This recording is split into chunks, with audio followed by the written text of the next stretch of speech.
Good morning, students. Today we are going to start with a new chapter, that is synthetic fibers and plastics. Students, the clothes we wear are made of fibers.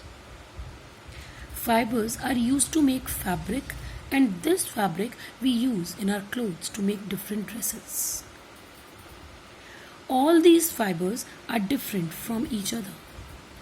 Some fibers are obtained from natural resources like plants and animals, and thus are known as natural fibers. And some fibers, on the other hand, are made in laboratory by human beings and are called synthetic fibers. Thus, there are two major types of fibers: natural fibers and synthetic fibers.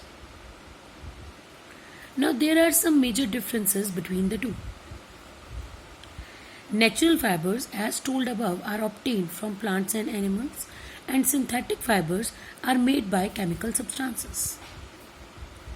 Natural fibers tend to wrinkle easily, and synthetic fibers, they do not wrinkle easily. Natural fibers crease easily, they got the crease easily, and synthetic fiber have fewer creases.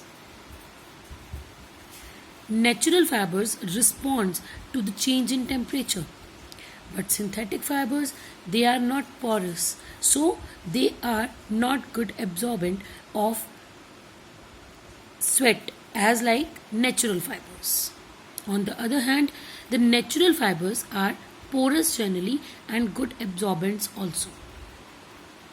And because of this property of natural fibers, we used to wear the cotton shirts in the summers. Because cotton is a natural fiber, thus it is a good absorbent of sweat.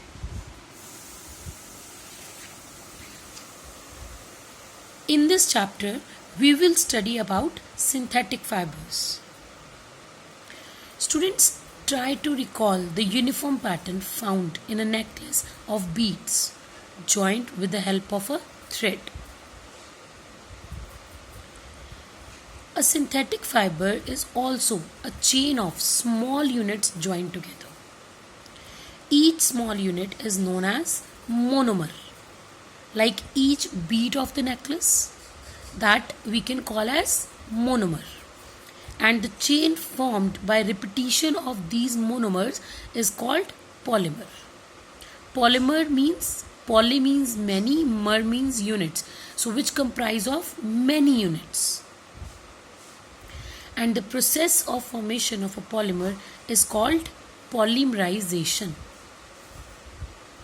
Okay, the process of forming polymer from monomers is called polymerization. The properties and nature of the synthetic fibers vary according to the monomer and their linkage. If monomers are linked together in a linear manner, like this is one monomer, this is another, this is another, this is another, all these are linked linearly, then such polymer is known as linear polymer. And when the monomers are linked in straight chain as well as with the adjacent chain monomers, then the polymer formed is called cross-linked. Like this is their own chain and this is their adjacent chain. So they are linked with their adjacent chains also. So this type of polymer is called cross-linked polymers. Now it's not that polymers can be synthetic only. No, they can be natural also. For example, cellulose and starch. These are the natural polymers of glucose. These are available in the nature as such. So students, this finishes with the today's lecture. Thank you. Have a nice day.